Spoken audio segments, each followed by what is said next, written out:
Senyo Hosi was a convener. Today, he has penned his resignation letter. He said he won't do the job again. And he hasn't said why, even though he celebrated the work that they did together. Senyo, you're welcome to Point Blank. Thank you very much. So people know Senyo Hosi as former Seaboard boss. He's doing his own private consultancy. He's growing rice in, what's the name of the town in Volta region where you're growing rice? And Huerta.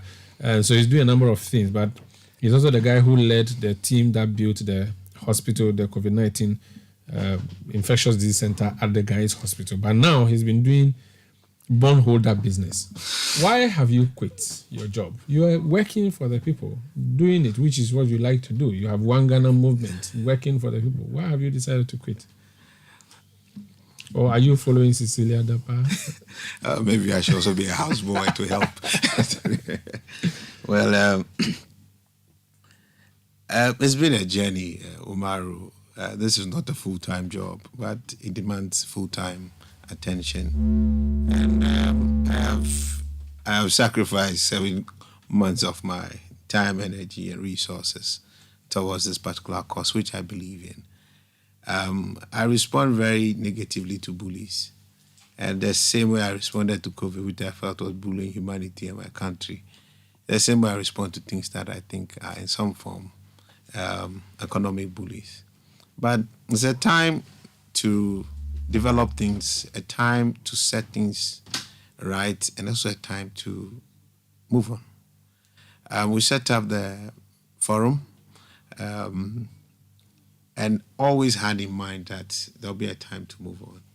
I have been privileged to have worked the space of public policy advocacy. I'm an economic policy analyst. I'm a business person.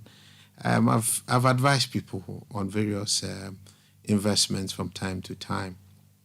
And I understand the implications of what was happening at the time. Frankly, I think Citi FM is one of my problems. When you had the debt, you had a conversation about the debt and forum sometime in December, and ended up making me quite a central feature of it. Played it too many times. I became a go-to person for a lot of people who didn't understand the situation. And I could actually relate to the despair and the distress people were experiencing, and the absence of a voice.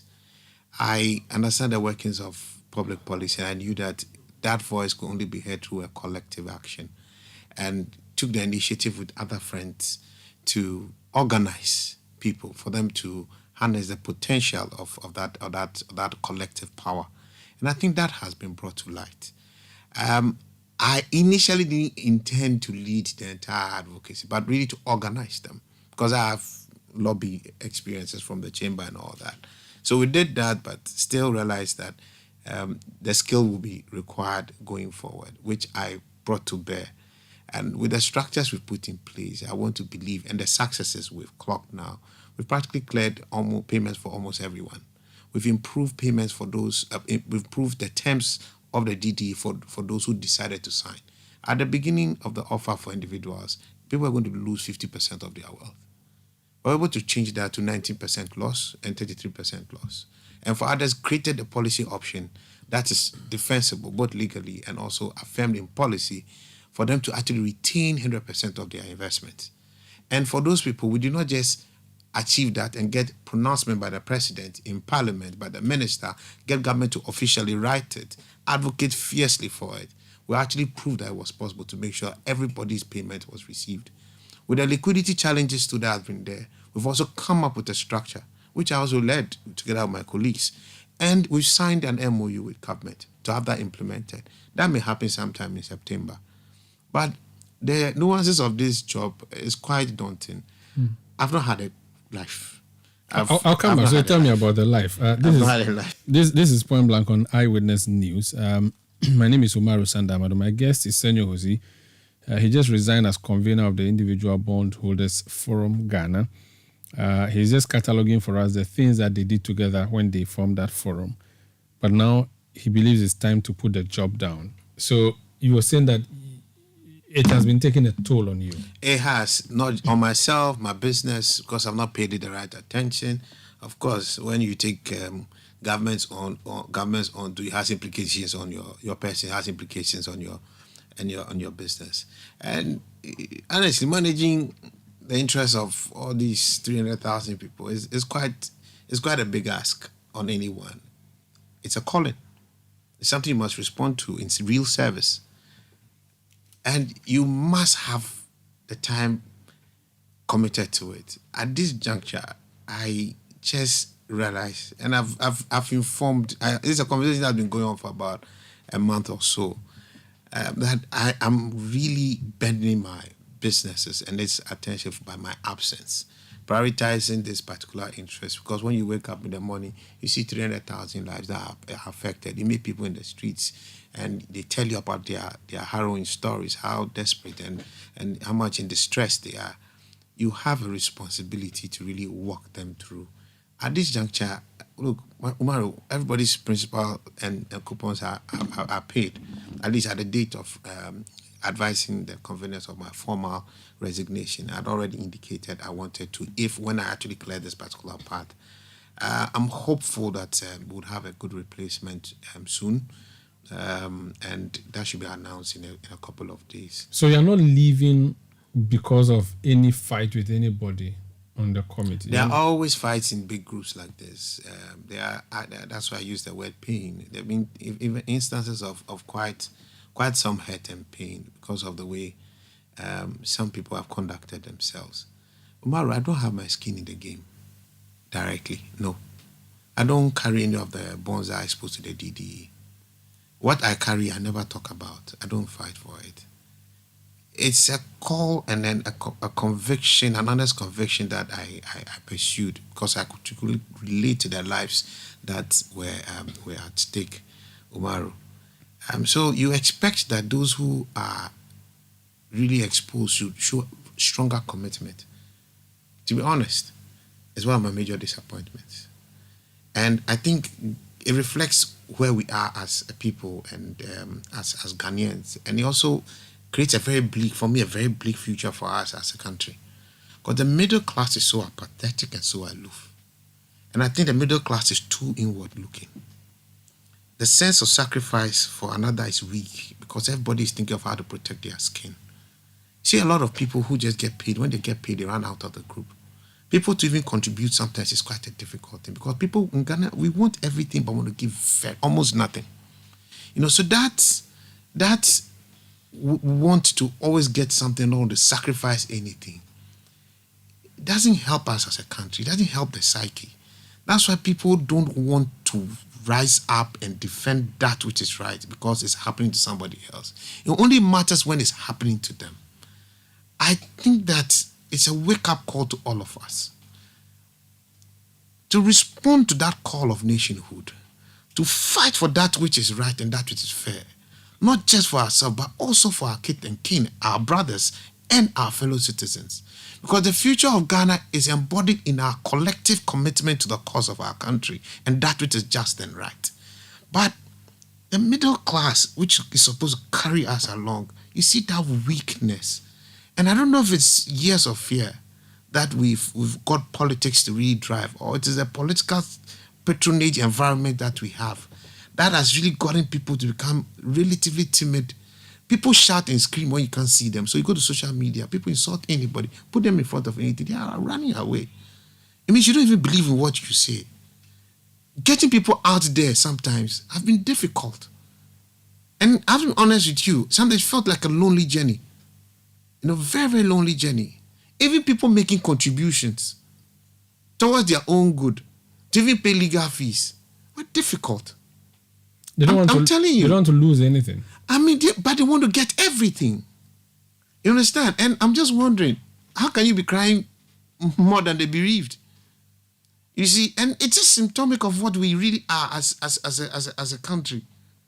When we see on injustices being meted to others, as long as it's not us, we don't want to talk about it. When we saw the economy being ill-run by years of political, maneuverings, to the extent that we're still getting what we wanted, we're fine. But we didn't realize the implications to that guy in Choco, that guy in Clever Demete, that guy in Asuchari. In fact, that Fulani guy in Asuchari. Senyo, we don't care. Honestly, I'm very worried. That's why I think that The politicians we all attack quietly in our corners and would always get away with whatever it is that they want. Because they reflect who we are. I've worked with you before. You work like a horse, like boxer in Animal Farm. Could it be the case that the people you're working with are not able to simply catch up with your energy level? Maybe your energy level is crazy. No. I mean, the reason right is I can't deliver that kind of energy that's required. That's why I have to. You don't have the motivation. I don't have the motivation. I don't have the time resources. I need to also spend time on my business. Are you sure it's actually, because it sounds like this is a diplomatic thing you're saying, but there's really... See, I think that... Did you have disagreements, serious disagreements as conveners that have led to this? No. We've had issues before. I mean, I've been public about my disappointment in people trying to malign my personal reputation, which is one of the biggest things I came to this party with. And can you imagine? I don't have anything at risk. I sacrifice my money. I sacrifice my time. I sacrifice my knowledge, my skill, my relationships, my network to get us collectively, together with other people also contributing theirs to this far. And the people you are fighting just turn around and start insulting, attacking you. Attacking your that's what they did to you. Oh, it happened. That happened. But we moved on. Because the goal here is not about 1, 2, or 3 people or a group of 400 people. I see 300,000 lives who don't even have a voice at all. So let's get it done. But they are still there. So why are you leaving them now? I think we're putting the structure. So right now, I think you've reached a certain level where they can be on their own. I think that others should also take up the mantle, and we are putting structures for sustainability going forward. When you go on the IBF website, realize that it's quite a relatively well-structured organization, but everything is driven on volunteerism. The volunteerism, unfortunately, in Ghana is weak. You see it everywhere. In our politics, I've been to the congresses and the conventions of our 2 political parties. I've done that, both as a student leader, as a business person, and being quite as an inquisitive person. How many of people you see there are there volunteering for the cause of a philosophy that they believe in that will turn around the prospects of their country? Everybody there is looking forward to collect from some honorable. They are always looking forward to rip somebody off. And when the people turn around and rip them, they complain. I don't get it. We do not want to sacrifice a thing for anything, but we want to enjoy everything. That orientation is not what made Ghana. That's why our national anthem talks about the blood and toil of our fathers. But today, the average Ghanaian doesn't want to toil for anything. The average Ghanaian politician doesn't want to toil for anything. Before he even gets there, the people who have to put him, they don't want to toil for anything. They particularly want you to even pay them for you to serve them. I don't get it. You see, so there's a problem with the psyche of us as a people. And if we don't fix that, especially from our apathetic and inward-looking middle class, this country has very little future. And I don't know what we are going to be leaving for our children and our children's children. The fact that you can pay for your children to go to an international school does not mean that you should care less about that public school and what's really happening to that guy in Pantan GSS and primary school. Because your children will have to still live in the same economy with them. And they cannot be the only people who are eating in the country. You cannot be the only one with light in the village. Everybody will come to your house to watch TV. You won't have your peace. So get everybody the light. Get everybody the light. I mean, there's a problem. Our selfish orientation, that's one of my biggest revelations here. And it's the middle class. When we started this, the first thing everybody was calling me about was, Senyo, they are going to come for you. Yes, I won't lie. My business has suffered for this. There's no doubt about that. My business relationships have suffered for it. I've had to apologize to some of my partners because my personal social pursuit of social justice has affected everybody's collective interest. I've had to. And those who are hearing me, I'm so sorry. But I have no regrets. It's my country. It's the only country we have. It's the only country we call ours. I tell them, take your children to America, take them to London, school them everywhere. They can speak like them, talk like them, but it will never be them. So we have a responsibility to fix our country. All the monies that everybody keeps grabbing and grabbing and grabbing, what do we end up using it for? Taking our children to universities outside, vacations outside, trips outside, buying external, and I don't get it. Are you going to live your life as an American, but you want to come and lord it over Ghanaians and take it from here? We have something missing, and we have to fix it. And till the middle class realizes its voice and stands up fearlessly, there's very little that will change. We showed with this that when we stand collectively and are fearless about it, we can shape right the path of this country. But you can't do it by hiding under the table. Let's leave it here. Thank you for joining us for Point Blank, Senyo. Pleasure, man, Umaru.